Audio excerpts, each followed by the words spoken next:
There's been rampant speculation that Russia might have had some help from the Trump campaign, especially in the digital operation realm, in targeting some of those ads to users, maybe in certain parts of Florida. But Wired magazine kind of tamped that down. That theory, in some cases, they said, doesn't maybe hold water when it comes to paid advertising. Issie Lapowsky wrote, quote, Facebook allows any advertiser to upload lists of names or email addresses that it would like to target. In most states, voter files are publicly available for free or for purchase. Advertisers can then design so-called lookalike audiences that have much in common with the original list. They can target ads based on geography, profession, and interest, so kind of runs the gamut there. So what can we divine at this point about the involvement of the IRA in 2016 based on what we know now? And what else is happening inside that organization that has since changed its name, its identity several times, wanting to escape public focus? I asked the writer of that Wired article, Issie Lapowsky. Issie, can you give me a little bit of background into your work? Because the IRA being new to many of us, it is not new to you.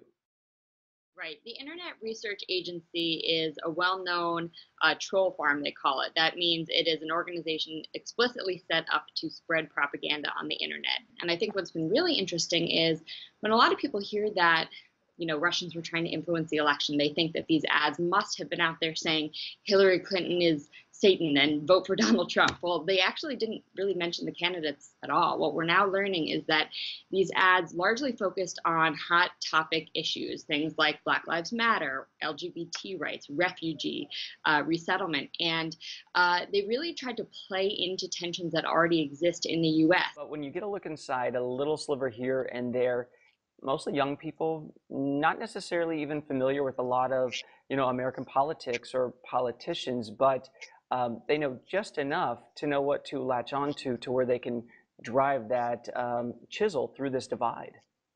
Right, exactly. I think that what a lot of people notice who have studied Internet Research Agency is that the content they produce is either borrowed from somewhere else or it is a little strange. The English isn't quite right, but if you only see one of these ads or you only see one of these posts, you might not recognize it as strange. This could be anyone, right? But when you study it as a group, you start to see these patterns of strange behavior. Has your organization been able to suss out any possible connections between something like the Internet Research Agency and other things you might see out there like Cozy Bear, which are also connected to the Russian government and possibly operatives? I have not specifically, but I think that is something that that Investigator Mueller's team and Congress are certainly going to be looking at. They want to find, was this a rogue entity acting on their own behalf, or were there government ties there?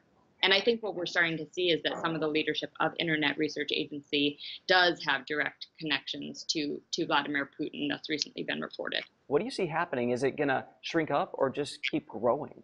Congress is now working on legislation that would require more disclosure from political advertisers on Facebook. Facebook has said we're going to be proactive and require this kind of thing, but that would really only apply to, explicitly political advertisers. What about, the guy in Russia or in St. Petersburg that wants to start their own media company, and then they're going to be able to say whatever they want. And Sheryl Sandberg recently said in an interview that if these accounts had not been fake accounts, if they had been, real people using their real names and they were advertising in much the same way, that those accounts would have been allowed to stand. And that's because Facebook views itself as an open platform. And in the United States, the First Amendment is a really respected thing.